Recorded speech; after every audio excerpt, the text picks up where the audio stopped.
tepat tanggal 17 Agustus di hari Jumat itu tahun 1945 jam 10 pagi di Jalan Pegangsaan Timur. Jangan lupakan nomor 56. Nomor itu penting karena menunjukkan satu tempat tertentu.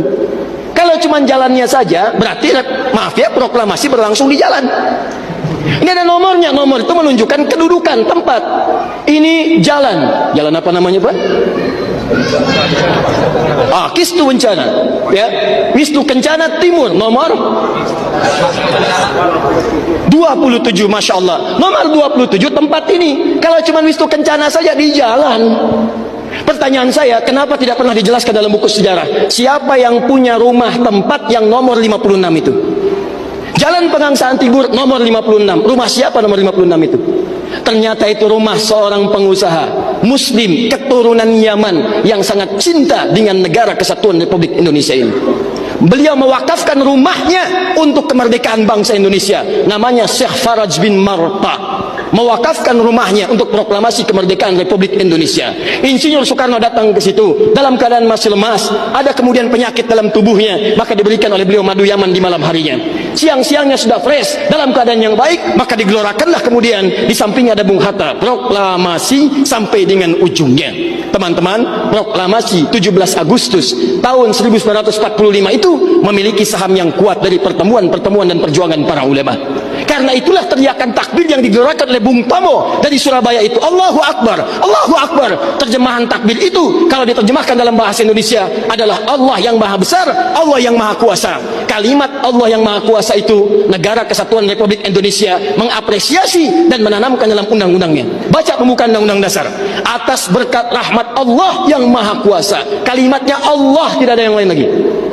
Atas berkat rahmat Allah yang maha kuasa, dan dengan didorongkan oleh keinginan luhur. Jadi keinginan luhur itu diletakkan di akhir setelah Allah yang maha kuasa. Karena dari dulu itu memang punya keinginan luhur, pengen merdeka, tapi belum dapat.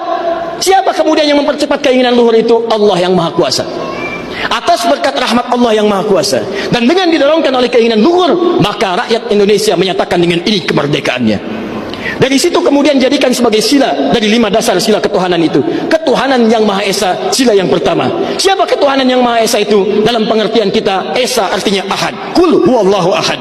Ditafsirkan kemudian dengan perlindungan dari negara, pasal 29 ayat 1 untuk dasar negaranya. Negara berdasar atas ketuhanan yang Maha Esa. Karena itu kalau di bumi Indonesia ini ada orang-orang yang anti Tuhan, ada orang-orang yang menolak ketuhanan, sesungguhnya dia sedang melanggar undang-undang. Dan pasal 29 ayat 2-nya, negara menjamin kita untuk menerapkan nilai-nilai ketuhanan dalam bentuk ibadah. Perhatikan bacaannya. Negara menjamin kemerdekaan tiap-tiap penduduk untuk memeluk agamanya masing-masing dan beribadah menurut agama dan kepercayaannya itu. Bagi kita pengajian adalah ibadah, salat adalah ibadah, zakat adalah ibadah, taklim seperti ini adalah ibadah. Jadi taklim pun dilindungi oleh undang-undang, taklim pun didukung oleh negara, dan kalimat takbir pun itu adalah kalimat takbir yang tertuliskan dalam undang-undang dasar kita. Jadi kalau ada anak bangsa yang anti dengan kalimat takbir, itu artinya anak bangsa yang tidak mengenal perjuangan nenek moyang kita yang telah mewujudkan negara kesatuan Republik Indonesia. Takbir.